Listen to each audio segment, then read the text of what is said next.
Find the slant asymptote for the following rational function. So we are given the beautiful rational function, negative 4x squared minus 8x plus 5, all divided by the binomial 2x plus 1. Now, we can see that there's a slant asymptote existing for this rational function because the degree in the numerator is greater than the degree in the denominator. So, thinking way back to algebra, we can rewrite this rational expression as a long division problem. And that's what we're going to do here to try to find this slant asymptote. We're going to rewrite this as the numerator being divided by the denominator. So we have negative 4x squared minus 8x plus 5, and this is all divided by 2x plus 1. So to perform the long division here, we are asking ourselves, 2x times what is going to be equal to a minus 4x squared? Well, we know that 2x multiplied by a minus 2x gives us a minus 4x squared, and we can check. Negative 2x times positive 2x is a minus 4x squared, and a minus 2x times 1 leaves us with a minus 2x. Now be careful here, we're performing long division, so we are subtracting this term. So we are going to take this negative and distribute it through to both terms here. So we can put little pluses. Negative times a negative is a positive. Negative times a negative is a positive. And we can see that a minus 4x squared plus 4x squared, these two terms will cancel each other right out to 0. And then we have a minus 8x plus 2x leaves us with a minus 6x. And now we can bring that last term down. So we have minus 6x plus 5. And again, we are asking ourselves, 2x times what is going to give us a minus 6x? Well, we know that 2x times a minus 3 gives us a negative 6x. And again, we can check. We have a minus 3 times 2x for a minus 6x. And last but not least, minus 3 times 1 is a minus 3. And again, be careful here. We are performing long division. So we are subtracting this term. So distributing this negative through, we have negative times a negative is a positive, and a negative times a negative is also a positive.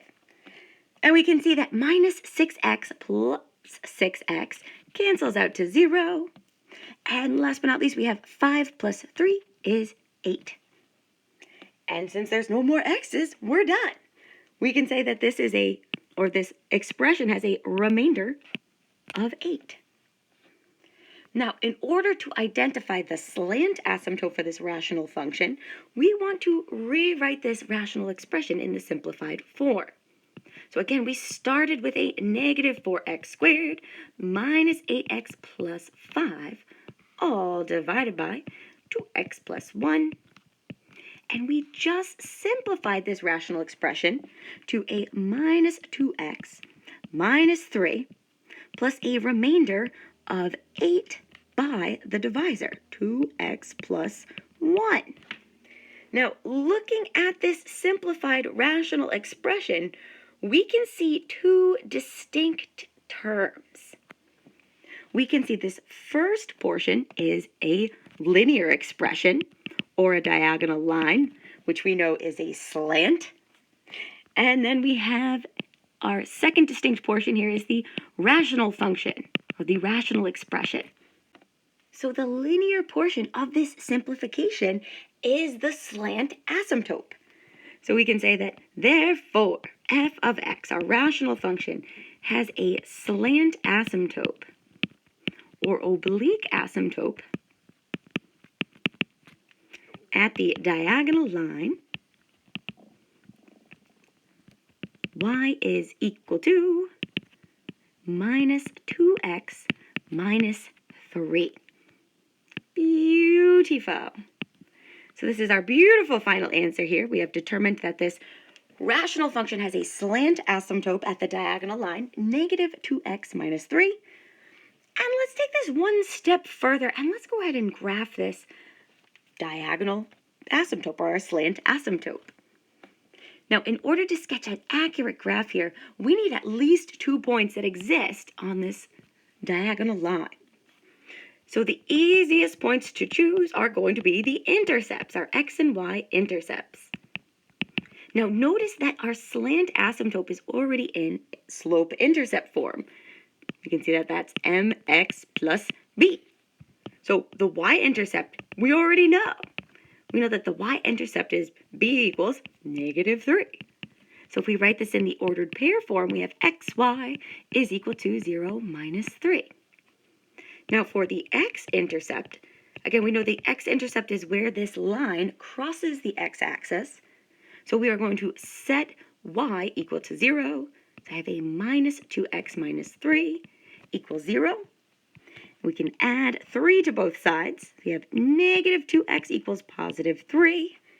And then dividing both sides by negative 2, we have x is equal to minus 3 halves. So we can rewrite this in its ordered pair form. Xy is equal to negative 3 halves, 0. Beautiful. So we have 2 points on this slant asymptote, and we're ready now to go ahead and sketch the graph. So here we go. Using those 2 intercepts we just found, we know that this slant, or this diagonal line, has a y-intercept at the ordered pair 0, negative 3. So here's our y-intercept at the ordered pair 0, minus 3. And then this diagonal line has an x-intercept at the ordered pair minus 3 halves, 0. So right in between negative 1 and negative 2, we have our x-intercept, and again, this is the ordered pair, minus 3 halves, 0. So to see this slant asymptote, we connect these 2 ordered pairs with a dotted diagonal line. And there you have it. Here is our slant asymptote at the diagonal line. Y is equal to negative 2x minus 3.